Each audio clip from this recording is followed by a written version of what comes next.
పట్టుదలతో కూడుకున్న ప్రార్థన జీవితాన్ని గురించి ఈరోజు దేవుని యొక్క వాక్యంలో మనం వినబోతా ఉన్నాం. పట్టుదల అని అనటంతో ఏదైనా ఒక పని మనం తలపెట్టినప్పుడు విజయం సాధించే వరకు పోరాడే ఆ తత్వాన్నే, ఆ గుణాన్నే పట్టుదల అంటారు. మరొకసారి, పట్టుదల అంటే ఏదైనా ఒక పని సాధించాలి, ఏదైనా ఒక పని చేయాలి అని మనం తలపెట్టినప్పుడు విజయం సాధించే వరకు ఆ పోరాట పటిమనే పట్టుదల అంటారు. చాలాసార్లు మన జీవితాల్లో కొన్ని మంచి కార్యాలు చేయాలని ప్రారంభిస్తాం. కొన్నిసార్లు ఏం జరిగిద్దంటే ప్రారంభించిన 2-3 రోజులకే ఆ నిర్ణయాలు, తీర్మానాలు హుష్కాక్ అయిపోతాయి. కొంతమంది 1 నెల 2 నెలలు ఆ కార్యాన్ని కొనసాగించి ఇది మన వలన కాదులే అని మధ్యంతరంగా ఆపేస్తారు. ఇంకొంతమంది ఉన్నారు చూసారా, తలపెట్టిన కార్యంలో విజయాన్ని చూసే వరకు పోరాడుతూ ఉంటారు. అందుకనే ఇలాంటి మనస్తత్వం కలిగిన వ్యక్తులను 3 రకాలుగా వర్గీకరిస్తారు. ఏంటంటే ఉత్తములు, మధ్యములు, అధములు. ఏం తమ్ముడు? ఉత్తములు, మధ్యములు, అధములు. కొన్నిసార్లు జనవరి 1 అప్పుడు కానీ, శుద్ధీకరణ కోటాలప్పుడు కానీ, మన పుట్టినరోజు వచ్చినప్పుడు కానీ చాలా తీర్మానాలు చేసుకుంటాం. ప్రభా, ఇక నుంచి రోజుకొచ్చి 3 గంటలు ప్రార్థన చేస్తానయ్యా, రోజుకొచ్చి 5 అధ్యాయాలు చదువుతానయ్యా, ఇదిగో ఫోన్ ఇక ముట్టుకోనయ్యా అని కొన్ని మంచి మంచి తీర్మానాలు చేసుకుంటాం. అట్లా చేసుకోవటం తప్ప అంటే పొరపాటున తప్పు కాదు. రైట్, ప్రభా రోజుకొచ్చి 3 గంటలు ప్రార్థన చేస్తానయ్యా, 5 అధ్యాయాలు చదువుతానయ్యా, సంవత్సరం పూర్తయ్యే లోపు తక్కువలో తక్కువ 2 సార్లు అయినా బైబిల్ అంతా చదివేస్తానయ్యా అని జనవరి 1 అప్పుడు కానీ, మన పుట్టినరోజు కానీ, శుద్ధీకరణ కోటాలప్పుడు కానీ చాలా తీర్మానాలు దేవుని దగ్గర తీసుకుంటాం. అమ్మ మీరు తీసుకున్నారా లేదా? అమ్మ తీసుకోలేదా? రైట్. కొంతమంది ఏంటంటే చేసుకున్న తీర్మానం ప్రకారం 1, 2, 3, 4-5 రోజులు పర్ఫెక్ట్గా చేస్తారు. 4-5 రోజులు అంత ఖచ్చితంగా చేసి 7వ రోజు 8వ రోజు ఎంత ఖచ్చితమైన భక్తి అవసరం అంటారా అని చెప్పి ప్రారంభించిన కొద్ది దినాల్లోనే తాను తీసుకున్న నిర్ణయాల్లో నుంచి వైదొలుగుతాడు. వీళ్ళు ఎవరయ్యంటే అధములు. అంటే ప్రారంభంలోనే హంసపాద అన్నట్లుగా ప్రారంభించిన 2-3 వారాల్లోనే ఆ పోరాటంలో నుంచి నిష్క్రమిస్తారు. ఇంకొంతమంది ఉన్నారు కాస్త పట్టుదల కలిగిన వాళ్ళు. 1 నెల 2 నెలలు కొంతకాలం వరకు ఆ పట్టుదలతో కొనసాగిస్తారు. 1-2-3 నెలలు అయిపోయిన తర్వాత పర్వాలేదులే అని దానిలోంచి నిష్క్రమిస్తారు. వీళ్ళు ఎవరంటే మధ్యములు. మధ్యములు అంటే మధ్యలో నిష్క్రమించేవాళ్ళు. అధములు అంటే ఆరంభంలోనే నిష్క్రమించేవాళ్ళు. ఉత్తముడు ఎట్లుంటాడంటే లక్ష్యాన్ని ఛేదించే వరకు పోరాడుతూ ఆ పోరాట పటిమ కలిగిన వాడే ఉత్తముడు. Praise the Lord. దేవుని బిడ్డలారా, మన జీవితంలో కూడా ఏ విషయంలోనైనా ఒక పట్టుదల కలిగి దేవుని సన్నిధిలో మనం పోరాడేవారిగా ఉండాలి. అది నిజం అని నేను అనను, కానీ పెద్దలు చెప్పిన సామెత ఏంటంటే పట్టుదల కలిగిన వాడు దేన్ని పట్టుకున్నా అది బంగారం అయిపోద్దంట. ఏమైపోతాముడు? మట్టిని పట్టుకున్న పట్టుదల నీ లోపట ఉండాలి కానీ తమ్ముడు, పట్టుదల నీ లోపట ఉండాలి కానీ ఒక కార్యాన్ని చేయాలని నువ్వు తలపెట్టినప్పుడు దాన్ని సాధించే వరకు నిష్క్రమించకుండా, లక్ష్యాన్ని చేరే వరకు మధ్యలో వైదొలగకుండా, లక్ష్యాన్ని చేరే వరకు పట్టుదలతో నువ్వు పోరాడితేనట పట్టుదల కలిగిన వాడు పట్టిందల్లా బంగారం అయిపోద్దట. యేసయ్యకి మహిమ కలుగును గాక. ఈరోజు మనం ప్రార్థనలో ఒక వ్యక్తి ఎట్లా పట్టుదల కలిగి దేవుని సన్నిధిలో పోరాడతాడు చూడండి. ఆ మాట రోమీయులకు రాసిన పత్రిక అందరూ చూడండి, 12వ అధ్యాయం. బహు చక్కటి మాట పౌలు గారు అంటారు.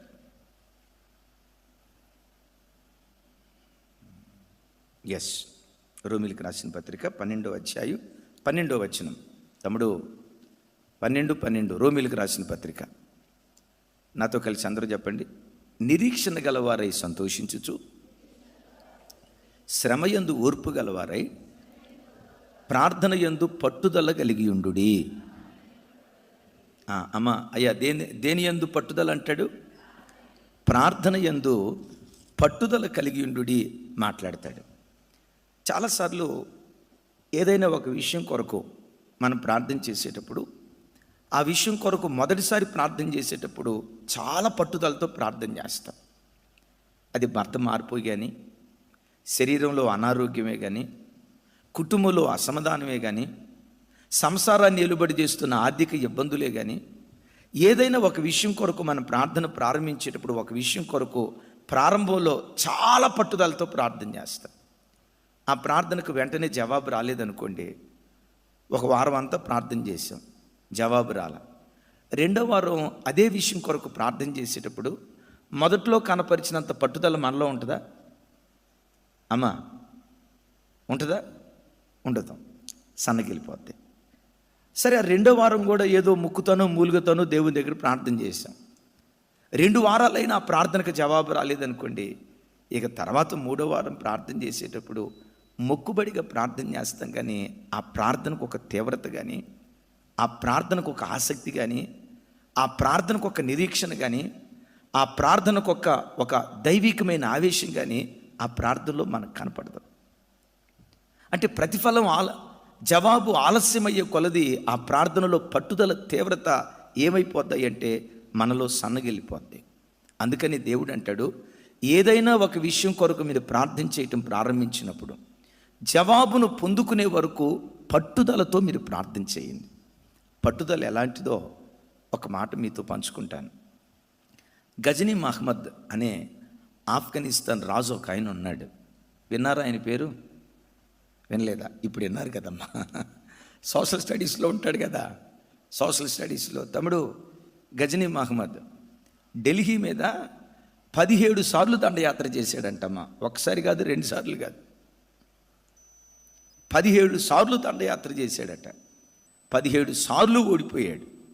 ఇక ఓడిపోయి చివరికి ఏమని డిసైడ్ అయ్యాడంటే, నేను ఎంత పోరాడినా ఢిల్లీ మీద నేను విజయాన్ని సాధించలేను, ఇది నా వల్ల కాదు అని ఒక కృంగిపోయిన స్థితిలో అంత దూరాన ఒక గుహ ఉంటే ఆ గుహలోకి వెళ్ళి, ఇక గెలుపు అనేది నాకు అందని ద్రాక్ష పండు, గెలుపు అనేది నాకు అసాధ్యం, ఇక ఢిల్లీ మీద గెలవటం అనేది నా జీవితంలో జరగని పని అని ఓ రకంగా ఓటమిని అంగీకరించి చేతులు తీసినట్లుగా నిస్సహాయ స్థితిలో ఆ గుహలోకి వెళ్ళి కూర్చున్నాడు.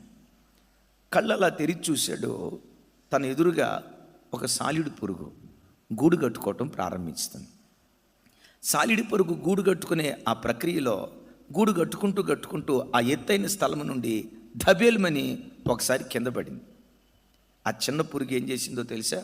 మరలా ఆ బండ మీద గుండా ఎగబాక్కుంటూ ఆ గూడు దగ్గరికి వెళ్ళి మరలా అల్లటం స్టార్ట్ చేసింది. రెండోసారి అల్లే ప్రక్రియలో మరలా డబేల్మని కింద పడింది. కింద పడిన ఆ చిన్నది కింద పడ్డా కదా, నేను లేవగలుగుతానో లేదో అని అనుకోకుండా, కింద పడ్డా కదా ఆ గూడు నేను కట్టగలుగుతానో లేదో అని అనుకోకుండా మరలా పైకి ఎగబాక్కుంటూ గూడు కట్టుకోవటం ప్రారంభించింది. అట్లా దరిదాపుగా 10-15 సార్లు ఆ ఎత్తైన స్థలం నుండి డబేలుమని కింద పడటం, మరలా పైకి ఎగబాకటం, ఆ గూడు కట్టడం, అట్లా దరిదాపుగా 15-20 సార్లు ఆ ఎత్తైన స్థలం నుండి కింద పడటం, మరలా పైకి ఎగబాటం, మరలా పైకి వెళ్ళి ఆ గూడు కడుతూ ఎట్లా 20వ అటెంప్ట్కి ఒక అద్భుతమైన గూడు కట్టేసుకుంది. దాన్ని చూశాడు. ఎంత చిన్న సాలీడు పురుకే ఎంత పట్టుదలుంటే, చిన్న సాలీడు పురుకే ఎంత పట్టుదలుంటే, ఇది గూడు అనే విజయాన్ని సాధించింది ఒక అటెంప్ట్తో. అది సాధించలేదు, 2-3 అటెంప్ట్లో అది సాధించలేదు. కొన్నిసార్లు సాధించాలనే ప్రక్రియలో ఓడిపోయినా ఓటమిని అంగీకరించకుండా పదే అది ప్రయత్నం చేసిందే. తాను చేసిన ఆ ప్రయత్నాలే ఒక అందమైన గూడు కట్టుకోవటానికి అది దోహదపడింది.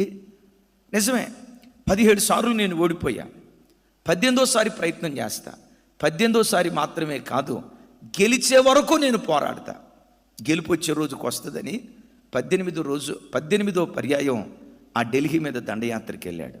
అద్భుతం. 18వ పర్యాయం ఢిల్లీ మీద గజనీ మహమ్మద్ అద్భుతమైన విజయాన్ని సాధించాడంట. Praise the lord. ఇప్పుడు చెప్పండి, విజయాన్ని సాధించింది ఏది? కత్తిపేట. విజయాన్ని సాధించింది ఏదంటే పట్టుదల. వాక్యం వింటున్న బిడ్డలారా, దేవుని సన్నిధిలో కొన్నిసార్లు నువ్వు ప్రార్థన చేసినప్పుడు ఓడిపోవచ్చు, ఆ ప్రార్థనకు జవాబు రాకపోవచ్చు. నువ్వు చేసిన ప్రార్థన ఒకటి, నీకు వచ్చే ప్రతిఫలం ఇంకొకటిగా ఉండుండొచ్చు. అడిగింది ఒకటి, దేవుడు నీకు ఇచ్చే ప్రతిఫలం మరొకటిగా ఉండుండొచ్చు. అయితే నీ జీవితంలో ప్రార్థనకు జవాబు రాలేదని, నేను ఓడిపోయానని ఓటమితో నువ్వు అడ్జస్ట్ అయిపోకుండా, ప్రార్థన యందు పట్టుదల కలిగి మనం ఆయన సన్నిధిలో ప్రార్థన చేస్తే, ఈరోజు దేవుడు మనకు జవాబు ఇవ్వకపోయినా ఏదో ఒకరోజు తప్పకుండా దేవుడు మనకు జవాబు ఇచ్చునుగాక. చెప్దాం ఆమేన్. అయితే ఇప్పుడు ప్రశ్న ఏంటంటే, ఒక వ్యక్తి ప్రార్థనలో పట్టుదల కలిగి, ప్రార్థన ఒక విశ్వాసి పట్టుదలతో చేయాలంటే, ఒక విశ్వాసిని పట్టుదల కలిగిన ప్రార్థనాపరుడిగా మార్చే 4 కారకాలు చెప్తాను. ఈ 4 అనుభవాలు నీకుంటే ప్రార్థన చేసేటప్పుడు ఎట్లా ప్రార్థన చేస్తావో తెలుసా? పట్టుదలతో ప్రార్థన చేస్తావు. ఎంతవరకు ప్రార్థన చేస్తావంటే, ఆ ప్రార్థనకు జవాబు వచ్చే వరకు మొరపెడతానే ఉంటావు. ఎంత ఆసక్తితో మొరపెడతావో తెలుసా? మొదట్లో ఎంత ఆసక్తి కనపరిచావో, జవాబు వచ్చే వరకు అంతే ఆసక్తి కనపరుస్తా దేవుని సన్నిధిలో ప్రార్థన చేయటానికి దేవుడు కృప చూపించును గాక. రైట్. నిన్ను ఒక పట్టుదల కలిగిన ప్రార్థనా పరురాలిగా మార్చే ఆ 4 అంశాల్లో మొదటి అంశం చెప్తాను. రైట్, మరలా ఈ మాట చదువుకుందాం. రోమీలకు రాసిన పత్రిక 12వ అధ్యాయం 12వ వచనం. నాతో కలిసి మాట చెప్పండి. నిరీక్షణ గలవారై సంతోషించుచు. ఇప్పుడు అందరు నా వైపు చూడండి. ప్రార్థించేటప్పుడు ఒక పట్టుదలతో కూడుకున్న ప్రార్థన నీకు నాకు అనుగ్రహించేది ఏంటో తెలుసా? నిరీక్షణ. ఎవరి మీద నిరీక్షణ? దేన్ని గూర్చిన నిరీక్షణ? ఏ నిరీక్షణ మన గుండెల్లో ఉండాలంటే, అవును, నేను ప్రార్థన చేయటానికి మోకరిస్తున్నాను. దేని కొరకైతే నేను ప్రార్థన చేస్తున్నానో ఆ ప్రార్థనకు దేవుడు తప్పకుండా జవాబిస్తాడు. దేని కొరకైతే నేను కన్నీళ్లు కారుస్తున్నానో నిశ్చయంగా నా కన్నీళ్లను చూసి, దేని కొరకైతే నేను దేవుని సన్నిధిలో మొరపెడుతున్నానో నా మొరను దేవుడు ఆలకించి తప్పకుండా దేవుడు ప్రతిఫలం ఇస్తాడు అనే నిరీక్షణ నీ గుండెల్లో ఉంటే ప్రార్థన చేసేటప్పుడు ఎట్లా ప్రార్థన చేస్తావో తెలుసా? సంతోషంగా ప్రార్థన చేస్తావు, పట్టుదలతో ప్రార్థన చేస్తావు. చూడండి, మీకు ఒక ₹1,00,000 అవసరం వచ్చినాయి. ₹1,00,000 అవసరం వచ్చినప్పుడు మీరు ఎరిగిన వారిలో ఒక 10 మంది ఉన్నారు, మీరు బాగా ఎరిగిన వాళ్ళు. ఈ 10 మందిలో వెంటనే, అయ్యా నాకు ₹1,00,000 కావాలి అన్న మీ అవసరత వెంటనే ఎవరికి చెప్తారు చెప్పండి? రైట్. ఏంటమ్మా అది? ఇప్పుడు మీరు ఎరిగిన వాళ్ళలో కాస్త దాతృత్వం కలిగి సహాయం చేయగలిగే మనసు కలిగిన వాళ్ళు ఉన్నారు. నువ్వు ఎరిగిన 10 మందిలో ఇంకొకడు ఉన్నాడు, పిసినారి సంఘానికి ప్రెసిడెంట్ వాడు, ఎంగిలి చేత్తో కాగిని కూడా దోలడు, పిసినారుడు.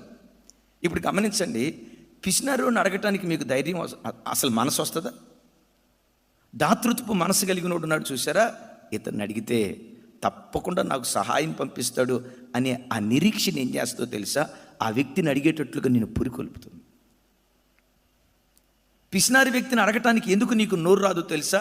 అతని పట్ల నీకు విశ్వాసం లేదు, అతని పట్ల నీకు నిరీక్షణ లేదు. బిడ్డలారా, దేవుని సన్నిధిలో ప్రార్థించేటప్పుడు నా మాట నమ్మండి, నా దేవుడు ప్రార్థనలు ఆలకించేవాడు. ఆయన సన్నిధిలో నేను ప్రార్థన చేస్తే తన గుప్పెళ్ళు విప్పి ప్రతి జీవి కోరికను తృప్తిపరిచినట్లుగా నేను ప్రార్థన చేస్తుండగా తన గుప్పెళ్ళు విప్పి దేవుడు నన్ను తృప్తిపరుస్తాడు అన్న ఆ ఒక్క నిరీక్షణ నీ గుండెల్లో ఉంటే ప్రార్థన చేసేటప్పుడు ఎట్లా ప్రార్థన చేస్తావో తెలుసా? సంతోషంగా ప్రార్థన చేస్తావు. మొక్కుబడి ప్రార్థన అప్పుడు నీ నోటి నుంచి రాదు. అలవాటు ఆచారపు ప్రార్థన నీ నోటి నుంచి రాదు. నిద్రమత్తుతో కూడుకున్న ప్రార్థన కానీ, ఆవలిస్తూ చేసే ప్రార్థన కానీ, నిర్లక్ష్యంగా నిర్లిప్తంగా చేసే ప్రార్థన కానీ నీ నోట రాదు. నిరీక్షణ నీ గుండెల్లో ఉంటే నీ ప్రార్థన సంతోషంగా చేస్తావు. అందుకనే ఫిలిప్పీ పత్రికలో పౌలు గారు అంటాడు, చూడండి తమ్ముడు, 1వ అధ్యాయం 3వ వచనం. ఫిలిప్పీలకు రాసిన పత్రిక 1వ అధ్యాయం 3వ వచనం. అందరూ చూడండి.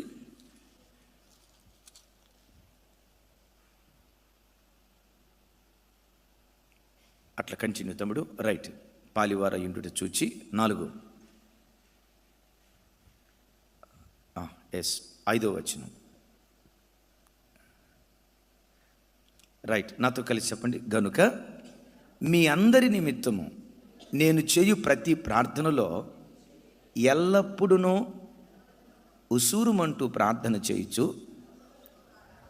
ఎట్లా చేస్తున్నాడంటమ్మా? కొంచెంగా గట్టిగా, కొంచెం గట్టిగా, కొంచెం గట్టిగా. పౌలు గారు ఎట్లా ప్రార్థన చేస్తున్నాడట? సంతోషంగా ప్రార్థన చేస్తున్నాడంట. కొన్నిసార్లు ప్రార్థన అని అనటంతో నా వైపు చూడండి, ఏం ప్రార్థన ఈ ప్రార్థన 24 గంటలు మా అమ్మ ఒక పిచ్చిది అనుకుంటా. ఏం ప్రార్థన? అక్కడ పైకి రావాలంటే కష్టపడి చదువుకోవాలా, ఉద్యోగం చేసుకోవాలా, తెలివితేటలు ఉపయోగించి నాలెడ్జ్ సంపాదించాలా, అప్పుడు అక్కడ గొప్పోడు అవుతాడు. ఈ 4 గోడల మధ్యలో కూర్చొని దేవుడా దేవుడా దేవుడా అని ప్రార్థన చేస్తే ప్రార్థన ఏం చేస్తుంది అని నిరీక్షణ లేనివాడు ప్రార్థనలో ఎట్లా కూర్చుంటాడో తెలుసా? ముళ్ళ మీద కూర్చున్నట్లు ఉంటాడు, కష్టంగా కూర్చుంటాడు. ఇక తప్పదు కాబట్టి గత్యంతరం లేక కూర్చుంటాడు. బిడ్డలారా, నీ గుండెల్లో దేవుని పట్ల నిరీక్షణ కనుక్కుంటే ప్రార్థన చేసేటప్పుడు ఎట్లా ప్రార్థన చేస్తావో తెలుసా? సంతోషంగా దేవుని సన్నిధిలో ప్రార్థన చేస్తావు. ఆ ప్రార్థన అంశాలు చెప్పేటప్పుడు నీ గుండెల్లో నీ హృదయం పరవళ్ళు తొక్కటం ప్రారంభిస్తుంది. ఎస్, ఈ ప్రార్థన నేను చేస్తున్నాను, దేవుడు ఈరోజు నాకు జవాబు ఇవ్వబోతున్నాడు. ఎస్, ఈ విషయం కొరకు ప్రార్థన చేయబోతున్నాను, దేవుడు నాకు విడుదల ఇవ్వబోతున్నాడు. ఇప్పుడు విడుదల కలగబోతుంది అని అంటే, జైల్లో ఉన్న ఖైదీ బాబు ఇంకో గంటలో నీకు విడుదల కలగబోతుంది అన్న వార్త విన్నాడు అనుకోండి, ఎట్లా ఉంటుంది వాళ్ళ ముఖం? అవునా అట్టాగా అంటాడా? అట్లా అండో. ఆ వార్త విడుదల కలగబోతుందని అంటంతో వాడి ముఖంలో ఎంత తేజస్సో. బిడ్డలారా, ప్రార్థన ద్వారా నీకు విడుదల కలగబోతుంది అన్న నిరీక్షణ నీ గుండెల్లో ఉంటే మోకరించి ప్రార్థన చేసేటప్పుడు పరవళ్ళు తొక్కుతూ దేవుని సన్నిధిలో ప్రార్థన చేస్తావు, నిలవబడతావు, మోకరిస్తావు, సాష్టాంగపడతావు, నేలను కాలుతో చరుస్తూ ప్రార్థన చేస్తావు. అసలు ఎట్లా తన్మయుడివై నువ్వు ప్రార్థన చేస్తావో తెలుసా? అట్లా ప్రార్థనలో నేను తన్మయుణ్ణి చేసేది, తన్మయురాల్ని చేసేది నీ గుండెల్లో ఉండే నిరీక్షణ. ప్రార్థించే నీ జీవితంలో ఆ నిరీక్షణ లేకపోతే నీ ప్రార్థనలో ఉత్సాహం ఉండదు. మరి ఏముంటుందో తెలుసా? ఉసూరుమంట ప్రార్థన చేస్తా. ఇప్పుడు 2 వీలర్ సాగిపోవాలంటే బండి లోపట ఏముండాలి? పెట్రోల్ ఉండాలి. కారు సాగాలంటే కారు లోపట ఏముండాలి? డీజిల్ ఉండాలి. డీజిల్ పోస్తే కారు ఏమైపోద్ది? పెట్రోల్ పోస్తే 2 వీలర్ ఏమైపోద్ది?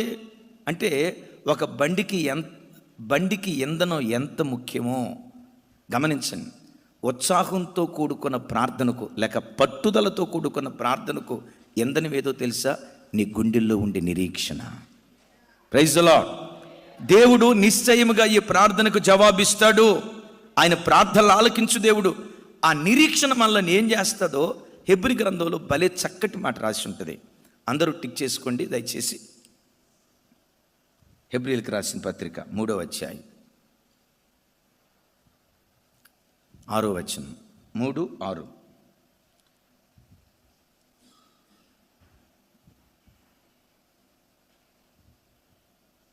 చూడండి ఆ మాట ఎంత చక్కగా ఉందో. అయితే క్రీస్తు దేవుని కుమారుడై ఉండి, అందరూ చెప్పాలి, ఆయన ఇంటి మీద నమ్మకముగా ఉన్నాడు, ధైర్యమును నిరీక్షణ వలనైన ఉత్సాహమును తుదమట్టుకు స్థిరముగా చేపట్టిన యెడల మనమే ఆయన ఇల్లు. ఇంకొకసారి నిరీక్షణ వలనైన ఉత్సాహమును. ఇప్పుడు చెప్పండి, నిరీక్షణ వలన ఒక వ్యక్తిలో ఏం కలుగుతుంది? చెప్పాలి అమ్మా, నా వైపు చూసి చెప్పాలి. నిరీక్షణ వలన ఒక వ్యక్తిలో ఏం కలుగుతుంది? ప్రార్థించే వ్యక్తికి గుండెల్లో నిరీక్షణ ఉందనుకో, ఆ ప్రార్థన ఎట్లా చేస్తాడు? కొంతమంది ఉసూరుమంట ప్రార్థన చేయటానికి కారణం ఏంటి అమ్మా? చెప్పాలి. ఉసూరుమంట కొంతమంది ప్రార్థన చేయటానికి కారణం ఏంటంటే, కొన్నిసార్లు శరీర బలహీనత, అది వేరు, నేను దాని గురించి అంటలేదు. అన్ని పరిస్థితులు సరిగ్గా ఉన్నా ఆత్మలో ఒక తీవ్రత లేకుండా కొన్నిసార్లు ఒక వ్యక్తి ప్రార్థన చేయటానికి కారణం ఏంటంటే ఆ వ్యక్తి గుండెల్లో నిరీక్షణ లేదు. నిరీక్షణ ఏం చేస్తుందో తెలుసా? నిరీక్షణ వలనైన ఉత్సాహమును, నిరీక్షణ ఒక వ్యక్తి లోపల ఎంత ఉత్సాహాన్ని పుట్టిస్తుందో జ్ఞాపకం చేస్తాను. యేసు ప్రభు వారు ఒకరోజు యెరికో ప్రాంతానికి వెళ్తున్నాడు. ఆ త్రోవ ప్రక్కన గుడ్డివాడు ఒక ఆయన ఉన్నాడు, భిక్షాటన చేసుకుంటూ ఉన్నాడు. ఆయనకు కళ్ళు కనపడవు కానీ సౌండ్ పెంచాలా, చెవులు బాగా వినపడతాయి. గతంలో ఎవరో యేసయ్యను గూర్చి ఆయనకి చెప్పారు, బాబు నజరేయుడైన యేసట ఆయన కళ్ళు లేని వారికి కళ్ళేస్తున్నాడు, వినికిడి శక్తి లేని వారికి చెవులేస్తున్నాడు, మగవారు మాట్లాడేటట్లుగా, కుంటివారు నడిచేటట్లుగా ఇలాంటి చిత్ర విచిత్రాలు ఎన్నో ఆయన జరిగిస్తున్నాడు, ఎంత అద్భుతాలు జరిగిస్తున్నాడని ఎవరో ఈ గుడ్డివాడికి యేసయ్యను గురించి చెప్పారు. బైబిల్లో రాసి ఉంది కదా, వినుట వలన దేని గురించి వినాలి? దేవుని గురించి, దేవుని మాటను గురించి వినాలి. యేసయ్య ఎంత అద్భుతం చేశాడని, ఇలా జరిగిస్తూ ఉన్నాడని, మేలులు చేయుచు యేసయ్య సంచరిస్తున్నాడు అన్న వార్త ఈ గుడ్డివాడు విన్నాడు. సరే, తానుంటున్న ఆ రోజు నుండి యేసు ప్రభు ఎప్పుడు ఆ మార్గం గుండా వస్తాడా అని ఎదురు చూస్తున్నాడు. విస్తారమైన జనాలు నడుచుకుంటా ఆ అడుగుల సవ్వడి ఈ గుడ్డివాడి చెవును పడింది. అడిగాడు, ఏంటి రోజు మన మార్గం అంతా చాలా కోలాహలంగా ఉంది, చాలా విపరీతమైన రద్దీగా ఉంది, విస్తారంగా జనాలు నడుచుకుంటూ వెళ్తున్న ఆ అడుగుల శబ్దం నాకు వినబడుతుంది, ఏంటి అని అంటే ఎవరో ఒక మాట చెప్పారు, ఏమి లేదురా, నజరేయుడైన యేసు ఉన్నారే, ఆ నజరేయుడైన యేసు మన మార్గం గుండా దాటి వెళ్తున్నాడు, ఆయన మన ఊరు వస్తున్నాడని ఆయన చూడటానికి ప్రజలంతా వచ్చారు అన్నాడు. గుడ్డివాడు ఉన్నాడు కదా, ఎక్కడున్నాడయ్యా నజరేయుడైన యేసు? అదిగో ఇప్పుడే నేను దాటిపోబోతున్నాడు అన్నాడు. ఎప్పుడైతే ఆ మాట అన్నాడో, బైబిల్లో రాయబడిన మాట, నజరేయుడైన యేసు నన్ను కనికరించు, దావీదు కుమారుడా నన్ను కనికరించు అన్న. చుట్టూతో ఉన్న వాళ్ళు ఏం చేశారో తెలుసా? నోర్మై, ఈ గుడ్డోడి దగ్గరికి నజరేయుడైన యేసు వస్తాడంట. ఇక పట్టించుకోక నీలాంటి గుడ్డోళ్ళే పట్టించుకోవాలి ఆయన. నోర్మై, మౌనంగా ఉండో, అరవకో, కేకలేకో, నిశ్శబ్దంగా ఉండు అన్నాడు. నువ్వు ఆగిపో, మౌనంగా ఉండు అన్నాడు. ఈ గుడ్డోడు అంటాడు, అయ్యా నేను మౌనం అయిపోతే ఆయన సాగిపోతాడయ్యా, నేను కేకలేయటం ఆపేస్తే ఆయన సాగిపోతాడయ్యా. ఈ విమర్శకుల మాట ఏమీ పట్టించుకోకుండా బైబిల్లో అక్కడి రాయబడిన మాట ఏంటో తెలుసా? మరెక్కువ బిగ్గరగా కేకలు వేయటం ప్రారంభించాడు. Praise the Lord. అంటే అంత ఉత్సాహంగా వాడు కేకలేయటానికి కారణం ఏంటి? వాని గుండెల్లో ఉన్న నిరీక్షణ. ఎస్, ఈయన వస్తాడు, ఈయన ముడితే నేను బాగుపడతా, నా స్థితిగతులని విప్లవాత్మకంగా మార్చబడతాయని యేసు ప్రభువును గూర్చి ఒక గొప్ప నిరీక్షణ ఈ గుడ్డివాడి గుండెల్లో. వాళ్ళంటారు ఊరకుండు అని, నువ్వు మౌనంగా ఉండని, కేకలేయొద్దు, అరవద్దు అంటారు. అయ్యా నేను అరవకపోతే ఆయన సాగిపోతాడయ్యా, ఆయన ఆగాలి అంటే నేను అరవాలి. ఆమేన్. ఆయన ఆగాలి అంటే నేను అరవాలి. వాళ్ళు అన్నారు మౌనంగా ఉండన్నారు. వాళ్ళు అనే కొద్దీ వీడు బిగ్గరగా కేకలేయటం ప్రారంభించాడు. వాక్యం వింటున్న బిడ్డలారా, ఎంత బిగ్గరగా వాడు కేకలేయటానికి, ఉత్సాహంతో అరవటానికి కారణం ఏంటో తెలుసా? వాని గుండెల్లో ఉన్న నిరీక్షణ. ఎప్పుడు దేవుని సన్నిధిలో ప్రార్థన చేయటానికి మోకరించిన అమ్మా, గుండెల నిండా యేసయ్య పట్ల నిరీక్షణ పెట్టుకొని మోకరించు. నా దేవుడు ప్రార్థనలు ఆలకించేవాడు. ఆమేన్. నా దేవుడు ప్రార్థనలు ఆలకించేవాడు. దేని కొరకు నేను ప్రార్థన చేస్తున్నానో ఆ ప్రార్థనకు తప్పకుండా నా దేవుడు జవాబిస్తాడు. సర్వజీవుల కన్నులు ఆయన వైపు చూచుచున్నవి. తగిన కాలమందు వాటికి నీవు ఆహారం ఇచ్చేదివని నీవు నీ గుప్పెళ్ళు విప్పి, చెప్పండి, మనం చెప్పుకున్నాం కదా, నీ గుప్పెళ్ళు విప్పి ప్రతి జీవి కోరికను ఆయన తృప్తిపరుస్తున్నాడు. గుప్పెళ్ళు విప్పి ప్రతి జీవి కోరికను ఎట్లా తృప్తిపరుస్తున్నాడో, ప్రార్థన చేస్తుండగా నా విషయంలో కూడా దేవుడు తన గుప్పెళ్ళు విప్పుతాడు, నా కోరికను కూడా దేవుడు తీరుస్తాడు, నా ఆశ కూడా దేవుడు తీరుస్తాడని నీ గుండెల నిండా దేవుని పట్ల నీకు నిరీక్షణ ఉంటే, నిరీక్షణ వలనైన ఉత్సాహం, నిరీక్షణ వలనైన సంతోషం. ఆ నిరీక్షణే పట్టుదలతో ప్రార్థన చేయటానికి ఒక ఇంధనంలాగా నేను బలపరచునుగాక. చప్పుడు కొట్టే యేసయ్యకు స్తోత్రాలు చెప్తాం. రెండవది, ఒక వ్యక్తి పట్టుదలతో దేవుని సన్నిధిలో ప్రార్థన చేయాలంటే, ప్రార్థన ప్రారంభించినప్పుడు ఎంత ఆత్మ తీవ్రతతో ప్రార్థించాడో, జవాబు పొందుకునే వరకు అదే తీవ్రతతో అదే పట్టుదలతో ప్రార్థన చేయాలంటే రెండో మాట చూడండి. రోమీయులకు రాసిన పత్రిక 12వ అధ్యాయం 12వ వచనం. 12 ఎస్, నాతో కలిసి చెప్పండి. నిరీక్షణ గలవారై సంతోషించుచు, శ్రమయందు ఓర్పు గలవారై. పట్టుదలతో కూడుకున్న ప్రార్థన నీకు దయచేసే రెండవ ఇంధనం ఏంటో తెలుసా? శ్రమల యందు ఓర్పు. వినండి, ప్రార్థన చేసిన వెంటనే కొన్నిసార్లు దేవుడు జవాబిస్తాడు. కొన్ని ప్రార్థనలకి, కొన్ని సమస్యలకి ప్రార్థించిన వెంటనే దేవుడు జవాబిస్తాడు. కొన్ని ప్రార్థనలు ఉన్నాయి చూసావు, వారాల తరబడి ఏడ్చిన, నెలల తరబడి ఏడ్చిన, సంవత్సరాల తరబడి ఏడ్చిన, కొన్నిసార్లు ప్రార్థనలకు జవాబు రాదు. జవాబు రాకపోగా కొన్నిసార్లు జరిగే విచిత్రం ఏంటంటే, ప్రార్థన చేసినప్పుడే కొన్నిసార్లు శ్రమలు ఎక్కువైపోతాయి. విన్నారు ఈ మాట? ప్రార్థన చేసినప్పుడే, ఎక్కువ ప్రార్థన చేసినప్పుడే శ్రమలు కూడా ఎక్కువైపోతాయి. ఏంటన్నా, ఎక్కువ ప్రార్థన చేస్తే శ్రమలు ఎక్కువైపోతాయా? అట్టయితే ప్రార్థన చేయకుండా ఉంటే పోయిద్దిగా. ఏం తమ్ముడు, అంతే కదా? ప్రార్థన చేస్తూ ఉంటే శ్రమలు వస్తాయా? అన్నిసార్లు కాదు, కొన్నిసార్లు ప్రార్థన ఎక్కువ ప్రార్థన చేసినప్పుడే శ్రమ కూడా ఎక్కువ వస్తుంది. ప్రభా నా భర్తను మార్చు, ప్రభా నా భర్తను మార్చు, ప్రభా నా భర్తను మార్చని గుండెలు పగిలేటట్లుగా గుండెలు బాదుకుంటూ కొన్నిసార్లు దేవుని మందిరంలో ప్రార్థన చేస్తాం. ఆ రోజు బలమైన ప్రార్థనాత్మ నీ మీద కుమ్మరించబడి, ప్రభా నా భర్తను మార్చు, ప్రభా నా భర్తను మార్చు, త్రాగుబోతూ వ్యసనం నుంచి విడుదల దయచే ప్రభు అని బహుబలంగా ప్రార్థన చేస్తావు. బలమైన ప్రార్థనాత్మ నీ మీదకి దిగి వచ్చింది. ఆ ప్రార్థన ముగించుకొని ఇంటికి వెళ్ళిన తర్వాత కొన్నిసార్లు ఏం జరిగిందో తెలుసా? మందిరంలో నీ మీద ఎంత బలంగా ప్రార్థనాత్మ దిగి వచ్చిందో, ఇంటికి వెళ్ళిన తర్వాత మన సార మీద తాగుడు ఆత్మ కూడా అంత బలంగా దిగి వస్తుంది. అంతకు మునుపు ఒక కోటలు తాగేవాడు నువ్వు ఇంత బలంగా ప్రార్థన చేసిన తర్వాత 3 కోటలు తాగి వస్తాడు.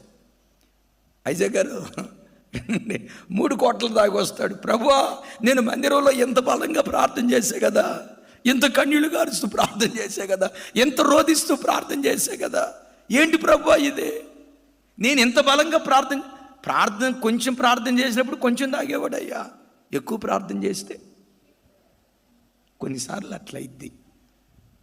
కొన్నిసార్లు బైబిల్లో 2 విచిత్రమైన మాటలు, కొన్ని విచిత్రమైన మాటలు మీకు గుర్తుకు తెస్తా. ఒకటి యేసయ్య జీవితంలో, ఒకటి యేసయ్య జీవితంలో, రెండవది దావీదు గారు. ఇంకా చాలామంది భక్తులు ఉన్నారు. 2 జీవితాలు మేము ముందు పెడతా. మత్తయి సువార్త చూడండి, 4వ అధ్యాయం 2వ వచనం. 4:2 ఎస్, 2:3 ఎస్, నాతో కలిసి. 40 దినములు 40 రాత్రులు ఉపవాసం ఉండిన పిమ్మట ఆయన ఆకలి కొనగా ఆ శోధకుడు ఆయన యొద్దకు వచ్చి, మరలొకసారి 2:3 మరలా చూపించు తమ్ముడు. 40 రాత్రింబవళ్ళు ఉపవాసం ఉండిన పిమ్మట ఆయన ఆకలి కొనగా ఆ శోధకుడు ఆయన యొద్దకు వచ్చి. నా వైపు చూడండి. 40 రాత్రింబవళ్ళు యేసయ్య ఉపవాసం ఉండి ప్రార్థన చేశాడు. ఆ ఉపవాసం ఉండి ప్రార్థన చేసిన మరుక్షణమే ఆ పిమ్మట యేసయ్య దగ్గరికి ఎవరు వచ్చారంట? ఎవరు రావాలి అమ్మా? 40 రోజులు పట్టుదలతో యేసయ్య ప్రార్థన చేస్తే, పోరాడి 40 పగళ్ళు 40 రాత్రి. ఇప్పుడు మనం 21 రోజు ఉపవాస ప్రార్థన చేసాం. మన ప్రార్థన పగటిపూట రాత్రిపూట కూడా ఉందా? రాత్రిపూట ఉందా? అదే సాయంకాలం పొద్దున్న రాత్రిపూట లేదు. యేసయ్య 40 రోజులు ప్రార్థన ఎట్లాగో తెలుసా? పగలు చేశాడు తమ్ముడు, రాత్రి చేశాడు. ఇప్పుడు 40 పగళ్ళు 40 రాత్రులు ఏమీ తినకుండా అంత కఠినమైన ఉపవాసం చేస్తే ఆ 40 రోజుల ప్రార్థన ముగించిన పిమ్మట దేవదూతలు ఆయన యొద్దకు వచ్చెను అని రాయబడలా. దేవుడే ఆయన యొద్దకు వచ్చెను అని రాయబడలా. విచిత్రం ఏంటంటే 40 రోజుల ప్రార్థన ముగించిన పిమ్మట శోధకుడు ఆయన దగ్గరకు వచ్చి ఆయన్ని శోధిస్తున్నాడట. ఇంకొక మాట కూడా చూడండి. దావీదు భక్తుడు 69వ కీర్తన 10-11 చరణాలు. 10-11 చరణాలు. కీర్తనల గ్రంథం 69. తమ్ముడు త్వరగా 69. ఎస్, 69, 10, 11. నాతో కలిసి అందరూ చెప్పండి. ఉపవాసం ఉండి నేను కన్నీరు విడువగా అది నాకు ఘనాస్పదమాయెను. అమ్మా చూడండి, శేఖర్ గారు చూడండి. ఉపవాసం ఉండి నేను కన్నీరు విడువగా అది నాకు నిందాస్పదమాయను. ఉపవాసం ఉండి ప్రార్థన చేస్తే ఘనాస్పదంగా దేవుడు నిలవబెట్టాలా, నిందాస్పదంగా నిలవబెట్టాలా? అమ్మ చెప్పాలి. ఎట్లా ప్రార్థన చేశాడట? ఉపవాసం ఉండి నేను ప్రార్థన చేయగా అది నాకు నిందాస్పదమాయను. నేను గోనె పట్ట వస్త్రముగా కట్టుకొనినప్పుడు వారికి హాస్యాస్పదుడనైతిని. ఏమైపోయాడట? గుమ్మముల్లో కూర్చుండు వారు నన్ను గూర్చి మాట్లాడుకొనుచు, త్రాగుబోతులు నన్ను గూర్చి పాటలు పాడుకుందరు. ఎవరంట? ఈ తాగుబోతుడికి ఎట్లా పాటలు వచ్చినాయో నాకు తెలియదు. బిడ్డలారా, కొన్నిసార్లు ఏం జరిగిద్దంటే, నువ్వు కడుపు చంపుకున్నావు నిజమే, నువ్వు పట్టుదలతో ప్రార్థన చేసావు నిజమే, దేవా నా పరిస్థితి మారాలి అని దేవుని దగ్గర ఏడ్చేవు నిజమే. అయితే ఇంత ఉపవాసం ఉండి ప్రార్థన చేసినప్పుడు కొన్నిసార్లు నీ బ్రతుకులో అన్నిసార్లు కాదు, కొన్నిసార్లు ఎంత పట్టుదలతో ప్రార్థన చేసావో, ఎంత ఆత్మతీవ్రతతో ప్రార్థన చేసావో, ఎంత బలంగా ప్రార్థన చేసావో, ఆ ప్రార్థన ముగించిన తర్వాత సాతాను కూడా అంతే బలంగా కొన్నిసార్లు నీ మీద దాడి చేస్తాడు. చూడు 21 రోజు వాళ్ళు ఉపవాసం ఉండి ప్రార్థన చేశారంట. వాళ్ళ ఇంట్లో ఏం జరిగిందో చూడు, వాళ్ళ పిల్లల జీవితంలో ఏం జరిగిందో చూడు. ఆ పాస్టర్ గారు 21 రోజు ఉపవాసం ఉన్నాడంట. మరి 21 రోజు ఉపవాసం ఉంటే అద్భుతం జరగాలి కదా, జరగకపోగా ప్రతికూలంగా నష్టం వచ్చింది అని కొన్నిసార్లు గోనె పట్ట కట్టుకున్నప్పుడు కూడా, ఉపవాసం ఉండి నీ ప్రాణాన్ని ఆయాసపరుచుకున్న పరిస్థితుల్లో కూడా శ్రమలు నిన్ను వెంటాడుతాయి. నీవేం చేయాలో తెలుసా? శ్రమల యందు ఓర్పు కలిగిన వాడిగా దేవుని దగ్గర నువ్వు బ్రతకాలి. వెంటనే దేవుడు నా ప్రార్థనకు జవాబు ఇవ్వలేదు అని అనుకోవద్దు. నీవు అనుకోవాల్సింది ఏంటో తెలుసా? జవాబు ఇచ్చే వరకు నేను పెనుగులాడుతూనే ఉంటా, సమాధానం ఇచ్చే వరకు నేను పోరాడుతూనే ఉంటా. ఈరోజు దేవుడు నాకు జవాబు ఇవ్వకపోయినా ప్రార్థిస్తాను, ఏదో ఒక రోజు తప్పకుండా దేవుడు జవాబు ఇస్తాడు. గత వారం ప్రార్థన చేస్తే జవాబు ఇవ్వకపోయినా ఏదో ఒక రోజు దేవుడు నా ప్రార్థనకు జవాబు ఇస్తాడని శ్రమలలో ఓర్పు కలిగిన వాడవై, నేను ఎంత ప్రార్థన చేసినా ఇంతేలే అని వెంటనే కృంగిపోకు. నేను ఎంత మొరపెట్టినా ఇంతేలే అని ఓటమితో కాంప్రమైజ్ కాకు. ఎంత ఉపవాసం ఉన్నా చివరికి నా జీవితంలో మిగిలేది ఇంతేలే అని అపశకునపు మాటలు నీ నోట రానివ్వకు. ఏమంటాడు? శ్రమయందు ఆ ఓర్పే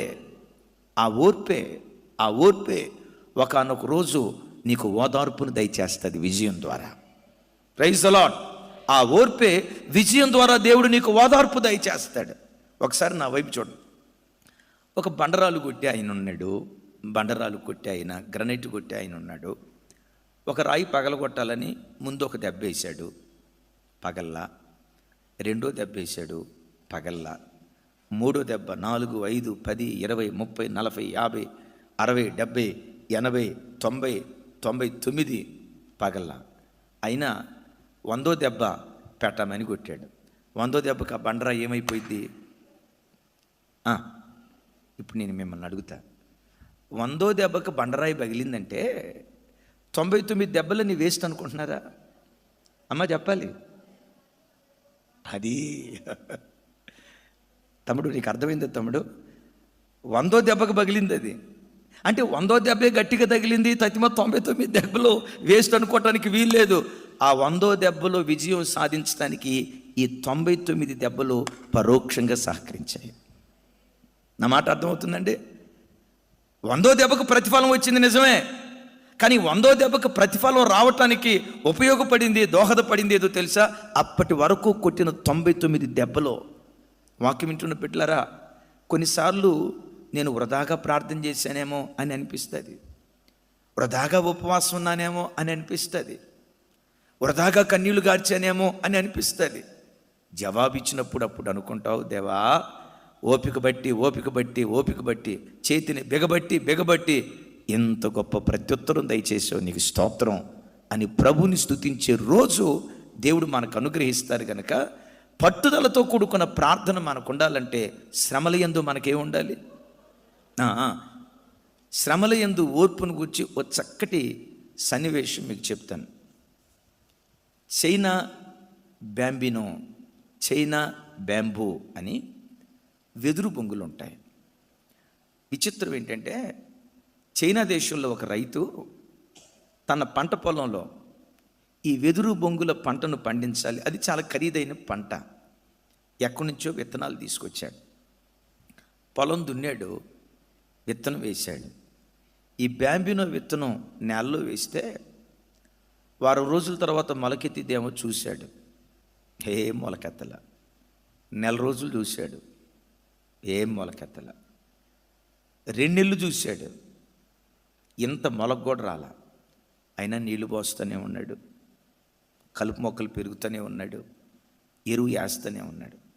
సంవత్సరం పాటు ఆ విత్తనాలకు నీరు పోసాడు, ఎరువు వేశాడు, కలుపు మొక్కలు పెరిగాడు. సంవత్సరం కాలం గడిచిన చిన్న మొలక కూడా ఆ విత్తనంలో నుంచి రాలా. ఇప్పుడు చెప్పండి, సంవత్సరం పాటు ఆ విత్తనంలో నుంచి మొలక రాలేదంటే సహజంగా వ్యవసాయకుడు ఏమనుకుంటాడు? విత్తనం కూలిపోయిందేమో, పంటకి చేతికి రాదేమో, ఈ నేల సారవంతమైంది కాదేమో, నేను వృధాగా ప్రయాసపడుతున్నానేమో అని అనుకుంటాడు. విచిత్రం ఏంటంటే, ఈ బ్యాంబూ విత్తనం నేలలో వేస్తే 5 సంవత్సరాల పాటు పొర్రపాటున చిన్న మొలక కూడా బయటికి రాదంట. ఎంతకాలం? 5 సంవత్సరాల పాటు విత్తనం వేస్తే చిన్న మొలక కూడా బయటికి రాదట. ఈ వ్యవసాయకుడు 2వ సంవత్సరం నీళ్లు పోసాడు, ఎరువు వేశాడు, కలుపు మొక్కలు పెరికాడు.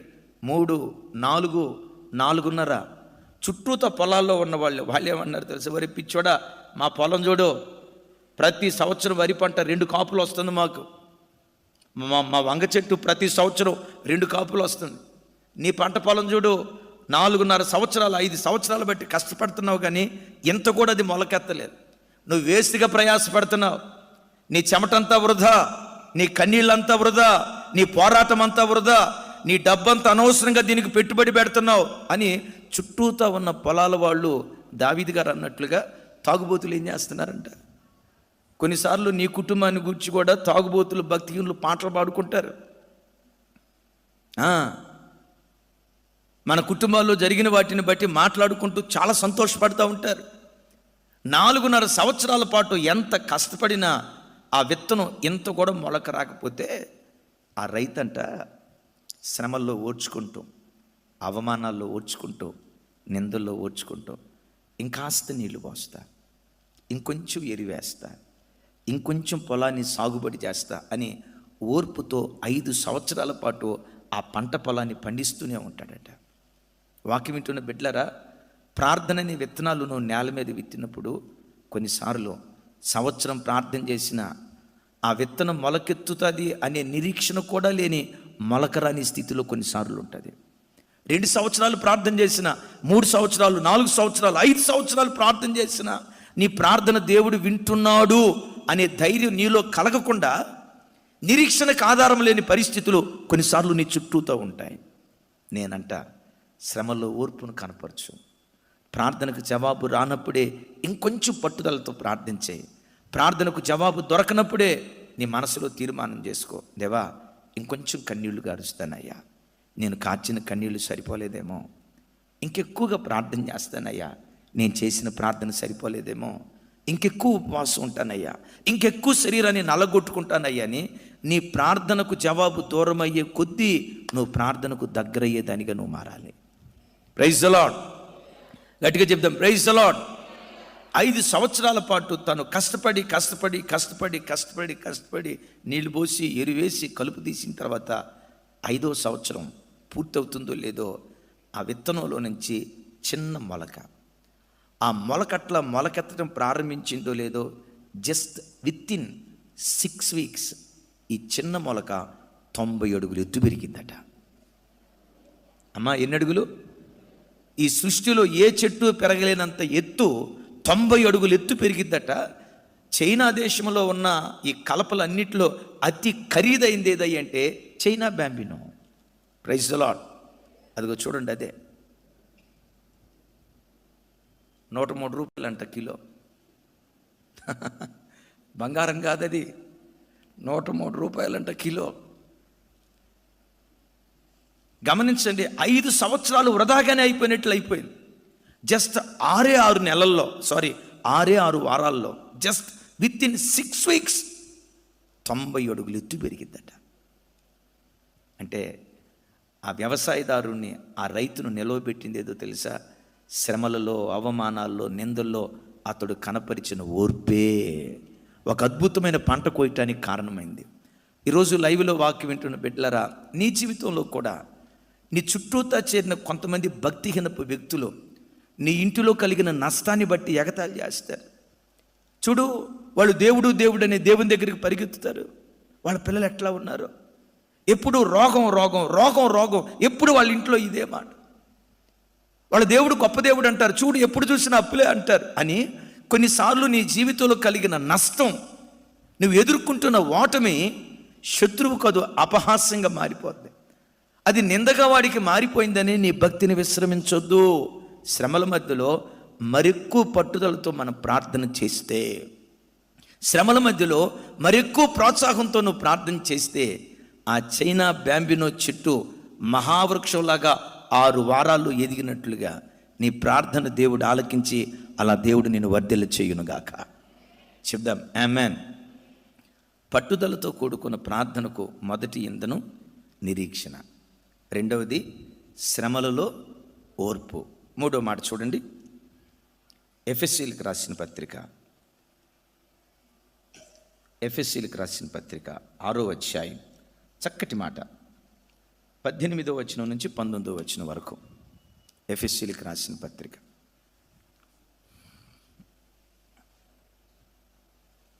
నాతో కలిసి అందరూ చెప్పండి.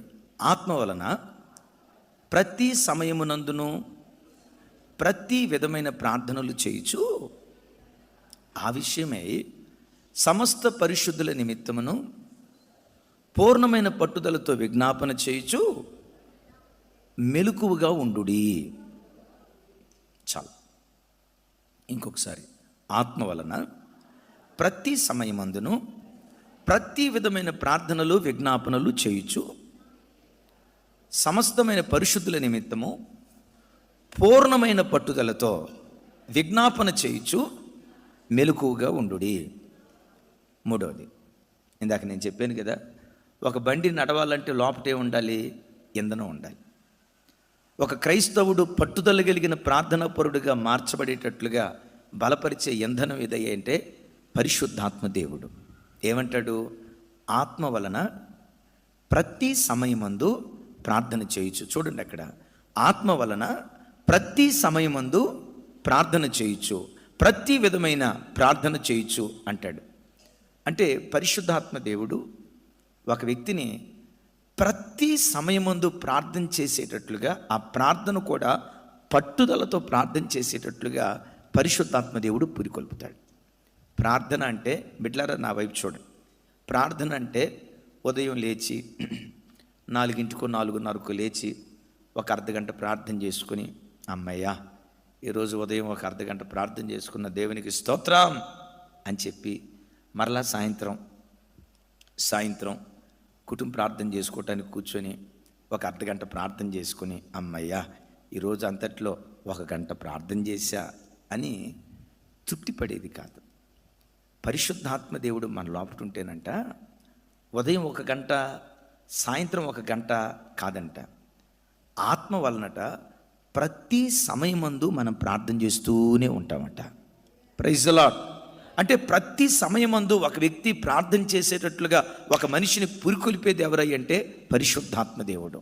పట్టుదలతో కూడుకున్న ప్రార్థనకు ఇంధనం ఏదో తెలుసా? పరిశుద్ధాత్మ దేవుడు ఒక ఇంధనం లాంటివాడు. ఈ మాట చెప్తాను.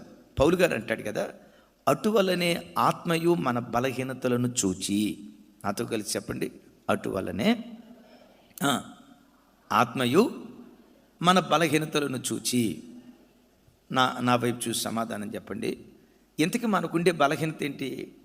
మనకుండే బలహీనత ఏంటో తెలుసా? ఎన్ని గంటల సేపు వాక్యం వినమన్నా సంతోషంగా వింటాం. ఆమేన్, అవునా కదా? ఎన్ని గంటలు వాక్యం వినమన్నా వింటాం. ఛానళ్ళు మార్చి ఛానళ్ళు, అరే ఈ పాస్టర్ గారు బాగా చెప్తాడ్రా, అరే ఈ పాస్టర్ గారు బాగా చెప్తాడ్రా. గమనించండి, ఛానళ్ళు మార్చి మార్చి ఎన్ని వాక్యాలు వినమన్నా వింటాం. అదే పాస్టర్ గారు ముగింపులో ఒక పావు గంట ప్రార్థన చేసుకుందాం అని అన్నాడు అనుకోండి, వాక్యం చెప్పేటప్పుడు చూపించినంత ఆసక్తి ప్రార్థన చేసేటప్పుడు చూపించగలుగుతావా? చెప్పాలి. మనకున్న బలహీనత ఏంటంటే ఎన్ని గంటలైనా వాక్యం వినగలుగుతాం, కానీ వాక్యం విన్నన్ని గంటలు దేవుని సన్నిధిలో ప్రార్థన చేయాలి. కానీ అద్భుతం ఏంటంటే పరిశుద్ధాత్ముడు నీలోనికి వస్తే, ఆత్మదేవుడు నిన్ను ఆవరిస్తే, నీ బలహీనతలను చూచి, ఏంటి బలహీనత?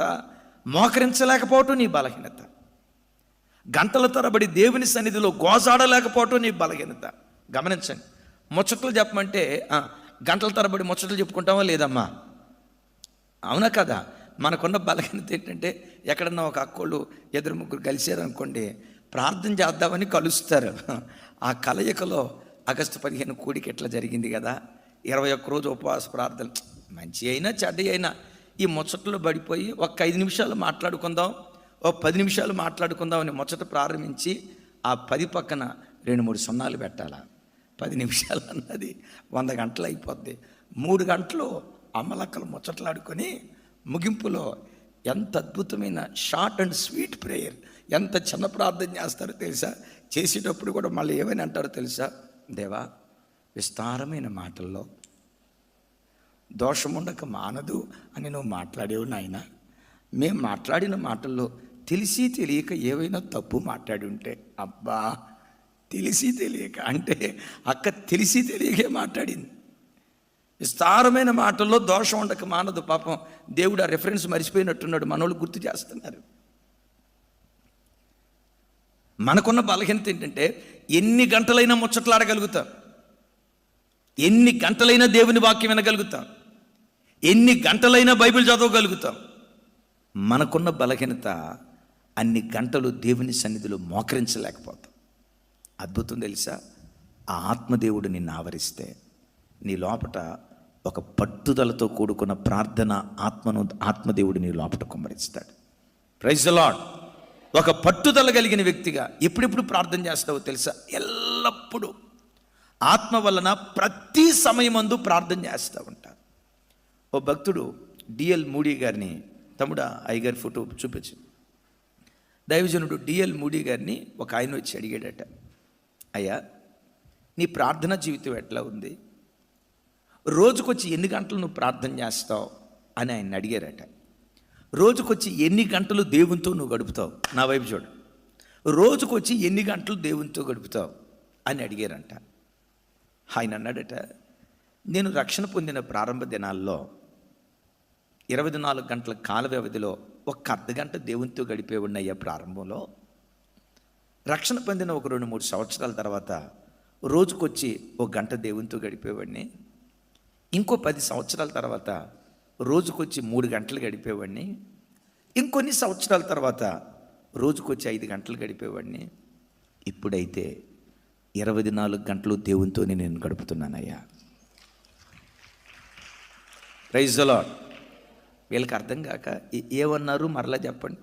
నేను చెప్పింది ఇంగ్లీషేరా నాయనా, నేను చెప్పింది కదా ఆయన చెప్పింది, నేను చెప్పింది ఇంగ్లీషేరా నాయనా. ఒకప్పుడు అర్ధగంట ఉండేది నా భక్తి జీవితం, దేవునితో అనుబంధం. తర్వాత గంట అయింది, ఆ తర్వాత 2 గంటలైంది, ఆ తర్వాత 5 గంటలైంది, ఆ తర్వాత కొన్ని గంటలైంది. ఇప్పుడైతే ప్రతి క్షణం, ప్రతి గడియ, ప్రతి నిమిషం దేవునితో గడిపే భాగ్యాన్ని దేవుడు నాకు అనుగ్రహించాడు. ప్రార్థన యందు మెలకువగా ఉండుడి అని అన్నాడు. నా వైపు చూడండి ఈ మాట. ప్రార్థన యందు అంటే ఇక నిద్రపోకుండా ఇట్లా కూర్చొని ప్రార్థన చేయమనే. ఆ మాటకున్న అర్థం ఏంటో తెలుసా?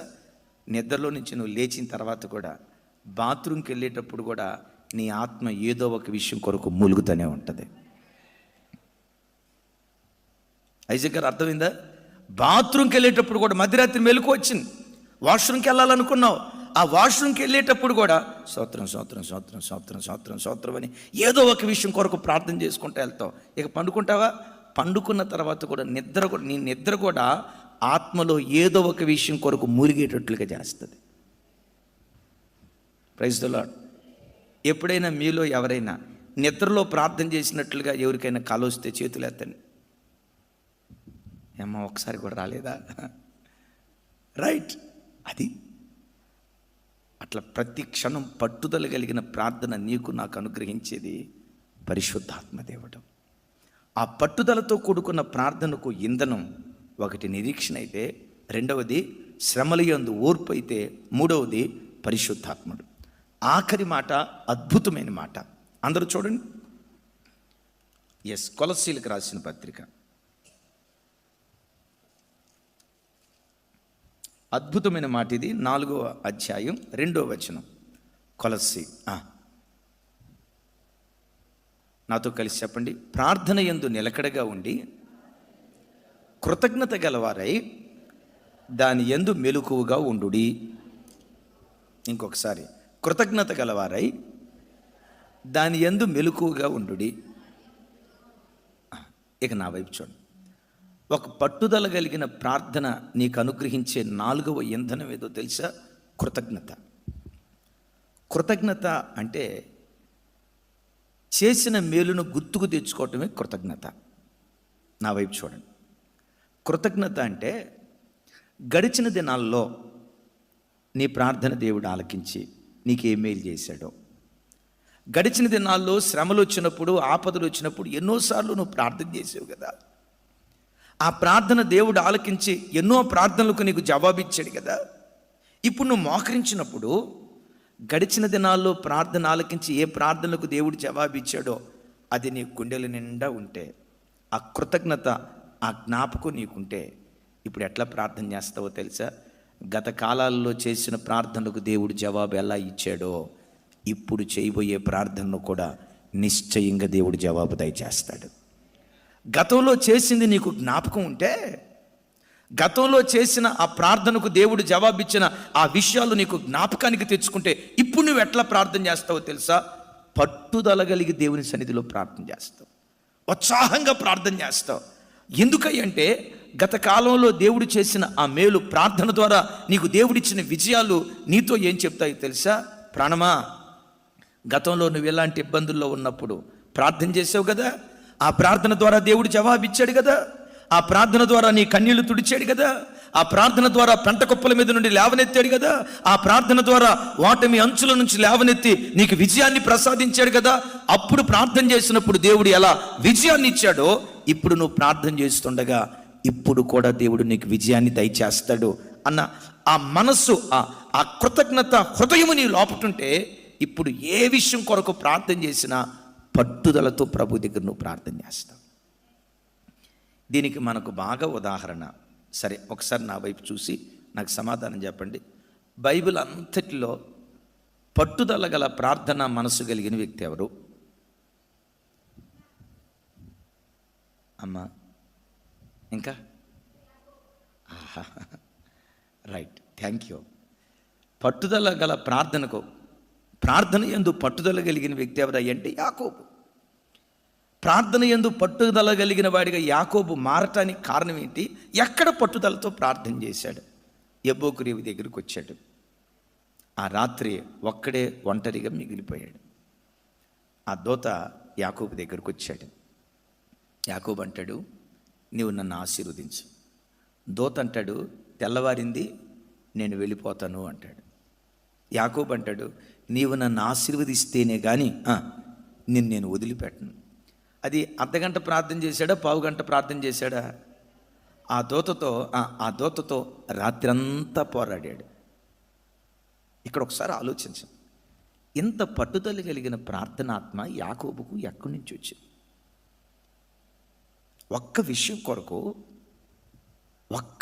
కొరకు రాత్రంతా పెనుగులాడేటట్లుగా, నీవు నన్ను ఆశీర్వదిస్తేనే నీ పాదాలు నేను విడిచిపెడతా, నీవు నన్ను ఆశీర్వదించకపోతే నిన్ను నేను విడిచిపెట్టనని తుంటి నరం తెగిపోయిన ఆ రాత్రంతా యాకోబు అంత పట్టుదలతో దేవదూతతో పోరాడటానికి నేను ఇప్పుడు అడుగుతా, యాకోబు ఎంత పట్టుదల కలిగిన ప్రార్థన పరుడుగా మార్చబట్టడానికి యాకోబును పురికొల్పిందేది?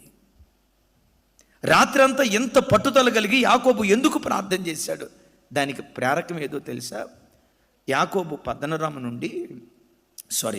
తండ్రి ఇంటి నుండి పద్దనరాముకు వెళ్ళేటప్పుడు బేతేలుకు వచ్చినప్పుడు చీకటి వచ్చింది. ఆ రాత్రిపూట యాకోబు ప్రార్థన చేశాడా? రాయిని తలగడగా చేసుకొని నిద్రపోయాడా? అందరూ చెప్పాలి. రాయిని తలగడగా చేసుకుని నిద్రపోయాడు. ఒక నిచ్చెన దేవదూతలు ఎక్కుచు దిగుచూ ఉన్నారు. నిచ్చెనకు పైగా దేవుడుండి యాకోబుతో మాట్లాడాడు. వెంటనే యాకోబు భయపడి, ఇది దేవుని మందిరమే కానీ వేరొకటి కాదు అని మాట్లాడి వెంటనే ఆ స్థలంలో మోకరించి ఒక చిన్న ప్రార్థన చేశాడు. బిడ్డలారా వినండి, దీర్ఘ ప్రార్థన చేయాల. ఏమని ప్రార్థన చేశాడు? దేవా, నేను వెళ్ళు మార్గములో నాకు తోడయ్యుండి ఏ హాని కలగకుండా నన్ను కాపాడి, తినుటకు ఆహారము ధరించుటకు వస్త్రము నీవు నాకు ఇచ్చిన యెడల నీవు నాకు దేవుడు అయి ఉంటావయ్యా అన్నాడు. అంటే పెద్ద పెద్ద కోరికలేవు నేను నీ దగ్గర కోరనయ్యా, నా మామింటికి వెళ్తున్నాను, నన్ను క్షేమంగా తీసుకుని వెళ్ళు, నేను వెళ్ళిన చోట ఆకలితో అలమటించకుండా దండం పెట్టు, దిగంబరిగా బ్రతకుండా నాకు వస్త్రాన్ని ఇవ్వు, మరలా నా తండ్రి ఇంటికి నన్ను క్షేమంగా తీసుకొనిరా అని ఒక చిన్న ప్రార్థన చేశాడు. దండం పెడితే చాలయ్యా అని ప్రార్థన చేసుకుని పద్దనరాముకు యాకోబు వెళ్ళాడు కదా. గమనించండి, ఒట్టి చేతికర్రతో యోర్దాను దాటాడు యాకోబు, పద్దనరాముకు వెళ్ళాడు. ఒట్టి చేతులతో పద్దనరాముకు వెళ్ళాడు. తిరిగి వచ్చేటప్పుడు యాకోబును దేవుడైన యెహోవా అన్ని విషయాల్లో ఆశీర్వదించాడు. Praise the Lord. ఇది ఉంది ఇది లేదు అని అనుకోవటానికి వీలు లేకుండా తన ఆశీర్వాదానికి యాకోబు ఏమని పేరు పెట్టాడంటే మహానయుము అని పేరు పెట్టాడు. ఒట్టి చేతికర్రతో నేను వెళ్ళాను, తిరిగి వచ్చేటప్పుడు 2 గుంపులయ్యి అంతగా దేవుడు నన్ను ఆశీర్వదించాడు. నేను చేసిన చిన్న ప్రార్థన ఎంత గొప్ప ప్రతిఫలాన్ని నాకు ఇచ్చింది. ఇప్పుడు యాకోబు ఇక్కడ ఇంత పట్టుదలతో ప్రార్థన చేయటానికి కారణం ఏంటంటే, బేతేలులో ఆ రాత్రి ఒక చిన్న ప్రార్థన చేస్తే దేవుడు ఎంతగా కాపాడి నన్ను బలపరిచాడే, నన్ను శత్రువు చేతికి అప్పగించకుండా. అమ్మా చూడండి, కరోనా టైంలో ఎంతమంది అల్లాడితే, ప్రభా నా ఇంటికి మరణం రాకూడదు, సజీవుల పట్టికలో ఉంచు. తమ్ముడు, నువ్వు మూతికి పెట్టుకున్న మాస్క్ కాపాడిందా, దేవుడు కాపాడా? అంటే నీ ప్రార్థనకు దేవుడు జవాబిచ్చినట్టే కదా. చెప్పండి కదా. యాకోబు, అయ్యా నేను వెళ్ళిన మార్గంలో నన్ను కాపాడు, క్షేమంగా నా తండ్రి ఇంటికి తీసుకురా అన్నాడు కదా. వెళ్ళే మార్గంలో కాపాడాడు. ఇప్పుడు తిరిగి తండ్రి ఇంటికి క్షేమంగా తీసుకొస్తున్నాడు. ఇప్పుడు యాకోబు గుండెల్లో ఉన్నది ఏంటంటే, ఒక చిన్న ప్రార్థన చేస్తేనే ఎంత అద్భుతం చేశాడే, ఇప్పుడు ప్రార్థన చేసినా ఇంకెక్కువ అద్భుతం చేస్తాడు. ఒక చిన్న ప్రార్థన చేస్తేనే ఎంత అద్భుతం చేస్తే, ఒక బలమైన ప్రార్థన చేస్తానని రాత్రంతా పెనుగులాడుతూ పట్టుదలతో ప్రార్థన చేశాడు. బిడ్డలారా, నువ్వు ఎప్పుడు ప్రార్థనలో మోకరించినా, గతంలో నువ్వు ప్రార్థన చేసినప్పుడు నీ ప్రార్థనలు ఆలకించి ఏ ప్రార్థనలకు దేవుడు జవాబిచ్చాడో అవి ఒక్కసారి నువ్వు గుర్తుకు తెచ్చుకో. అవి ఒక్కసారి నీ కళ్ళ ముందు పెట్టుకో. అవి ఒక్కసారి నీ కళ్ళ ముందు పెట్టుకొని దేవుని సన్నిధిలో జ్ఞాపకం చేసుకుంటూ కృతజ్ఞత తెలియచేయి. ఆ తర్వాత ఏ విషయం కొరకు నువ్వు ప్రార్థన చేసేటప్పుడైనా పట్టుదలతో దేవుని సన్నిధిలో కోసాడేటట్లుగా ఈ కృతజ్ఞత మనస్సు నీ ప్రార్థనకు ఒక ఇంధనంగా దేవుని సన్నిధిలో మార్చబడింది. గట్టిగా చెప్దాం హల్లెలూయా. అయితే ఇక్కడ ఒక మాట చెప్పి నేను ముగిస్తాను. దూత అన్నాడు, తెల్లవారింది, నేను వెళ్ళిపోతాను. ఈ చిత్రం ఏంటంటే, దూతలకు డ్యూటీ ఉంది. రాత్రిపూట డ్యూటీ ఏ దూతలు చేయాలి, పగటిపూట డ్యూటీ ఏ దూతలు చేయాలి. ఒక్కొక్క దూతకు ఒక్కొక్క డ్యూటీ దేవుడు నియమించాడు. యేసయ్యకి మహిమ కలుగును గాక. ఇప్పుడు యాకోబు ప్రార్థన చేసేటప్పుడు మధ్యరాత్రి అయింది నేను వెళ్ళిపోతాను అని అన్నాడా దూత? తెల్లవారింది గనక నన్ను పోనీ అన్నాడా? అంటే ఈ దూత పని ఏంటి? తెల్లవారితే చెప్పాలి, తెల్లవారితే మరలా దేవుంది. ఇప్పుడు డ్యూటీలకు వెళ్ళారు అనుకోండి, ఫస్ట్ షిఫ్ట్ 6 గంటల నుంచి 8 గంటల దాకా, సెకండ్ షిఫ్ట్ 2 గంటల నుంచి 10 గంటల దాకా, నైట్ డ్యూటీ 10 గంటల నుంచి తెల్లవారుజాము 6 గంటలు. తెల్లవారు 6 అయిందనుకోండి, ఏమైపోతాం? డ్యూటీ నుంచి ఇంటికి వస్తాం. అట్లాగే బిడ్డలారా, నీకు తెలుసా, రాత్రి జాముల యందు దూతలు లోకమంతా తిరుగుతూ ఉంటారు. నేను మరలా మిమ్మల్ని అడుగుతా, ఇంతకీ దేవదూతలు ఎక్కడున్నారు? పరలోకంలోనే ఉన్నారా? భూలోకంలో కూడా ఉన్నారా? భూలోకంలో కూడా ఉన్నారు అని చెప్పడానికి నిదర్శనం ఏంటంటే, యాకోబు చూసిన నిచ్చెనలో ఏమని రాస్తుందంటే, దేవదూతలు ఎక్కుచు దిగుచు అని రాస్తుంది. బాగా గమనించండి, ఎక్కుచు దిగుచు ఎక్కుచు అని లేదు. ఏమని రాసి ఉంటుంది? దేవదూతలు ఎక్కుచు. అంటే ఎక్కుచు అని అంటే ఎక్కడున్నట్టు దేవదూతలు? మీకు తెలుసా, దేవదూతలు భూలోకంలోనే సంచరిస్తూ ఉన్నారు. ఆమెన్. అయ్యా, ఎక్కడ సంచరిస్తున్నారు? దేవదూతలు ఆకాశంలోనే కాదు, ఆకాశంలో ఉండే దూతలు ఆకాశంలో ఉన్నాయి, పరలోకంలో ఉండే దూతలు పరలోకంలో ఉన్నాయి. వాటిని మించి రక్షణయను స్వాస్థ్యం పొందిన నిన్ను నన్ను కాపాడటానికి మన కొరకు పరిచారకులుగా దేవుడు దూతలను నియమించాడు. ఇప్పుడు ఈ దూత ఏమంటున్నాడు? తెల్లవారింది కనుక నన్ను పోనేయమంటున్నాడు. ఓ మంచి మాట చెప్తా. మన ఇంట్లో నుంచి, నమ్ముతారా ఈ మాట? అమ్మ తల్లి వినండి, మన ఇంట్లో నుంచి తెల్లవారుజామున మన ఇంట్లో నుండి పరలోకానికి కొంతమంది దూతలు వెళ్ళిపోతున్నారు. ఎన్నింటికి? తెల్లవారినది కనుక నన్ను, అంటే రాత్రంతా దేవదూతలు ఎక్కడున్నారు? మన ఇంటి చుట్టూతో ఉన్నారు. తెల్లవారిన తర్వాత ఎక్కడికి వెళ్ళిపోతున్నారు? దేవుని దగ్గరికి వెళ్ళిపోతున్నారు. వెళ్ళేటప్పుడు ఏం చేస్తారో తెలుసా? ఆ తెల్లవారుజామున 4 4:30 పావుదోకో 5 నువ్వు లేచి తెల్లవారుజామున దేవునికి స్తోత్రాలు చెప్పి, ప్రభా కృప ఇవ్వు అని కృప కొరకు ప్రార్థన చేసి, ఇంకొక అర్ధగంట గంట ఆయా విషయాల కొరకు ప్రార్థన చేస్తూ ఉంటే, నీ ప్రార్థన పాత్రను దేవదూతలు తీసుకుని పరలోకమందలి దేవుని సన్నిధికి వెళ్ళిపోతారు. నీ ఇంట్లో ఆ ప్రార్థనా ధ్వని వినపడకుండా ఇది వినపడింది అనుకో, ఇది కూడా తీసుకెళ్తారు వాళ్ళు. గమనించండి, ఇది కూడా తీసుకెళ్తారు. నీ ఇంట్లో గమనించండి, ఆ పడకల మీదే పండుకొని ఇటువైపు నుంచి తెల్ల మీసాలు రాలుస్తా ఎట్లా అనుకుంటా ఈ పని ఉన్నాను, ఇది కూడా తీసుకెళ్తారు. అయ్యా విన్నారా? ప్రతి అరుణోదయపు దినాన నీ ఇంటిలో నుంచి పరలోకానికి దేవదూతలు పరలోకానికి వెళ్ళిపోతున్నారు. ఏం తీసుకునే తెలుసా? నీ ఇంట్లో నుండి స్థుతులు, నీ ఇంటిలో నుండి స్థుతులు, నీ ఇంటిలో నుండి ప్రార్థన, నీ ఇంటిలో నుండి కన్నీరు, నీ ఇంటిలో ఏదుందో అది తీసుకొని. ఇప్పుడు దూత పరలోకానికి వెళ్ళాడు. అడుగుతాడు, అంటే దేవునికి తెలియదని కాదు, దేవునికి తెలియదని కాదు. దూత ఎక్కడి నుంచి వచ్చావు? దూత ఎక్కడి నుంచి వచ్చావు? స్వరారం కాలనీలో యోసేపు ఇంటి నుంచి వచ్చానయ్యా. ఇంకొక దూత ఎక్కడి నుంచి వచ్చావు? శివాలయ నగర్లో నాగేశ్వర గారి ఇంటికాడ నుంచి వచ్చానయ్యా. దూత నువ్వెక్కడి నుంచి వచ్చావు? ఐడిపిఎల్లో చంద్రశేఖరరావు గారు.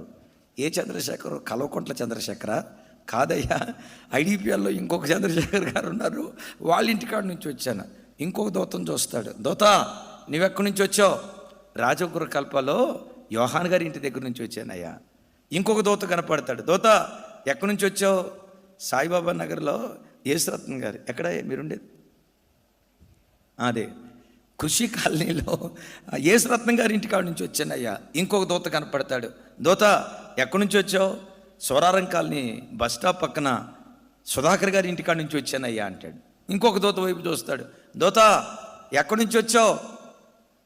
బాలు ఇంటి నుంచి వచ్చాను. బాలు ఎక్కడ? ఎస్పి బాలసుబ్రహ్మణ్యం. ఎప్పుడో ఆ ఎస్పి బాలసుబ్రహ్మణ్యం కాదయ్యా, చింతల్లో ఒక బాలు ఉన్నాడు, బాలు ఇంటికాడ నుంచి వచ్చానయ్యా అంటాడు. వెంటనే దేవుడు అంటాడు, మరి వాళ్ళ ఇంటికాడ నుంచి ప్రార్థనా పాత్ర ఏమైనా తీసుకొచ్చావా? తీసుకొచ్చానయ్యా. అర్ధగంట స్తుతులు, అర్ధగంట స్తోత్రాలు, ఒక అర్ధగంట ప్రార్థన. అయ్యా చూడండి, ఈ కన్నీటి బుడ్డి చూడండి. ఈ కన్నీటి బుడ్డి పలానా నా కుమార్తె పద్మ కార్చిన కన్నీళ్ళయ్యా. ఇదిగో ఈ కన్నీటి బుట్టు ఉంది చూసావా, పలానా నా కుమార్తె సుగుణ కార్చిన కన్నీళ్ళయ్యా. ఈ కన్నీటి బుట్టు ఉంది చూసావా, ఐజక్ కార్చిన కన్నీళ్ళయ్యా. ఇవి తీసుకుని వెళ్ళిపోతూ ఉంటే ఇంతకీ దేని కొరకు ప్రార్థన చేశాడు? ఆరోగ్యం కొరకు ప్రార్థన చేశాడయ్యా. ఇంకో దూతను పిలుస్తాడు, దూత నువ్వు వెళ్ళిపో, ఉన్న పాటున ఐజక్ శరీరాన్ని ముట్టు, ఉన్న రోగాలన్నీ క్షణంలో మటుమాయమైపోవాలా, ఆరోగ్యం కలగాల అని దూతకు ఆజ్ఞాపిస్తాడు.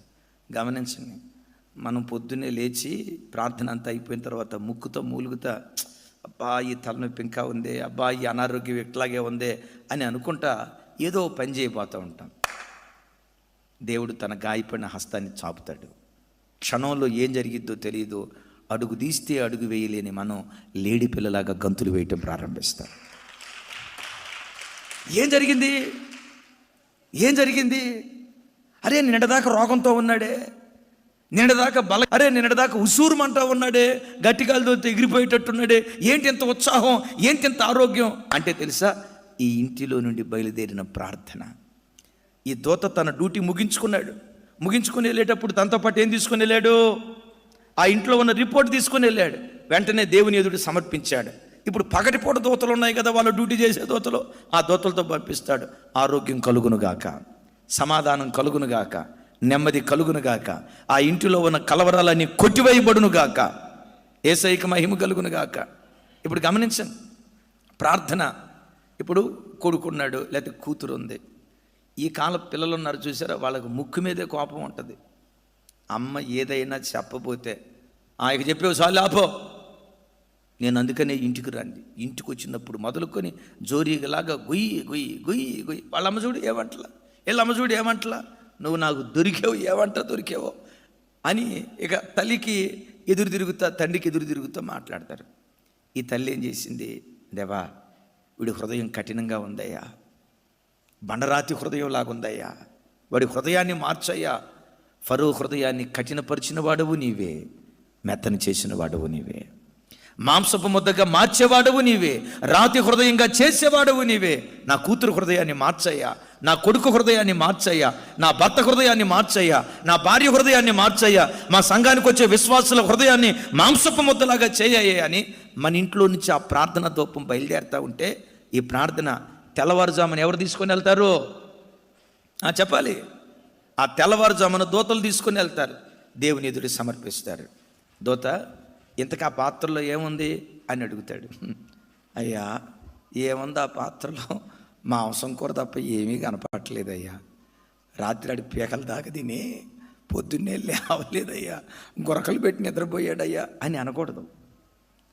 ఆ పాత్ర తెరిస్తే ఏం కనపడింది అని అంటంతో, అయ్యా వాళ్ళ కూతురు కాటిని హృదయంతో ఉందంటయ్యా, ఒక్క మాట వింటలేదంటయ్యా, ఆ మధ్య అమ్మను కొట్టడానికి ఆ కూతురు చెయ్యి ఎత్తిందంటయ్యా, ఆ బిడ్డ ఎంత ఏడ్చిందో తెలుసయ్యా, ఆ బిడ్డ ఏడుస్తూ ఉంటే నా హృదయమే కదిలిపోయిందయ్యా, వాళ్ళ కూతురు విషయమై మనోవేదనతో అల్లాడిపోతుందయ్యా ఫలానా బిడ్డ, భర్త విషయమై ఫలానా భార్య అల్లాడిపోతుందయ్యా, ఇదిగో ప్రార్థన చూడు, నా చేతిలో ఉన్న ఈ కన్నీటి పాత్ర చూడు అని నీ కన్నీటి పాత్రను దేవదూతలు దేవునికి చూపిస్తారు.